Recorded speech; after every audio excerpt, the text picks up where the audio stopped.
G20 বৈঠকে জাতিসংঘ ও ডব্লিউটিওর সংস্কারের দাবি তুললেন ভারতের পররাষ্ট্রমন্ত্রী। নয়াদিল্লি, 25শে সেপ্টেম্বর 2024। G20 পররাষ্ট্রমন্ত্রীদের বৈঠকে ভারতের পররাষ্ট্রমন্ত্রী ডক্টর এস জয়শঙ্কর জাতিসংঘের নিরাপত্তা পরিষদ, আন্তর্জাতিক আর্থিক কাঠামো এবং বহুপাক্ষিক বাণিজ্য ব্যবস্থার সংস্কারের জন্য জোরালো দাবি তোলেন। বৈঠকে তিনি বলেন, বর্তমান বিশ্ব ব্যবস্থা পরিবর্তিত পরিস্থিতির সাথে তাল মিলিয়ে চলতে পারছে না, ফলে এই কাঠামোগুলির সংস্কার অত্যন্ত জরুরি। জাতিসংঘ নিরাপত্তা পরিষদের সংস্কার।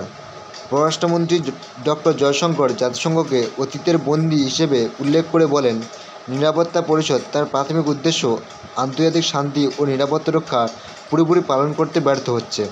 তিনি স্থায়ী সদস্য সংখ্যা বৃদ্ধির উপর বিশেষ গুরুত্ব দিয়ে এশিয়া, আফ্রিকা এবং লাতিন আমেরিকার মতো অঞ্চলে যথাযথ প্রতিনিধিত্বের দাবি জানান। তার মতে, এই তিনটি অঞ্চলকে বঞ্চিত করে রাখা আর সম্ভব নয়। আন্তর্জাতিক আর্থিক কাঠামোর পরিবর্তন। বৈঠকে পররাষ্ট্রমন্ত্রী আরও বলেন, বিশ্বব্যাপী আর্থিক চ্যালেঞ্জ এবং জলবায়ু পরিবর্তন মোকাবিলার জন্য বিদ্যমান আর্থিক কাঠামো অপ্রতুল।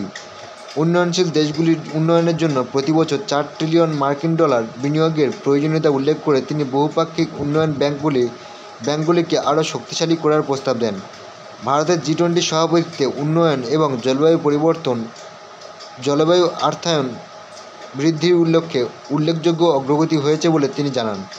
বাণিজ্য ব্যবস্থা সংস্কার। ডক্টর জয়শঙ্কর বিশ্ব বাণিজ্য সংস্থার সংস্কারের দাবিও জানান। তিনি বলেন, ডব্লিউটিও-কে কেন্দ্র করে একটি ন্যায্য, উন্মুক্ত এবং স্বচ্ছ বাণিজ্য ব্যবস্থা প্রতিষ্ঠা করা অত্যন্ত জরুরি। বাজার বিকৃতির নীতি ও সংস্করণবাদী আচরণকে নিরুৎসাহিত করার আহ্বান জানিয়ে তিনি ডব্লিউটিওর বিরোধ নিষ্পত্তি ব্যবস্থাকে আরও কার্যকর করার প্রস্তাব দেন। সংস্কারের তাগিদ। বৈঠক শেষে ডক্টর জয়শঙ্কর উল্লেখ করেন, বর্তমান বৈশ্বিক শাসন কাঠামোকে আরও কার্যকর করতে কেবলমাত্র আংশিক পরিবর্তন যথেষ্ট নয়, বরং প্রয়োজন সাহসী এবং দ্রুত পদক্ষেপ। তিনি বলেন, বিশ্ব আজ G20-র নেতৃত্বের দিকে তাকিয়ে রয়েছে এই সংস্কার প্রক্রিয়া ত্বরান্বিত করার জন্য। তথ্যসূত্র, বিদেশ মন্ত্রক, ভারত সরকার।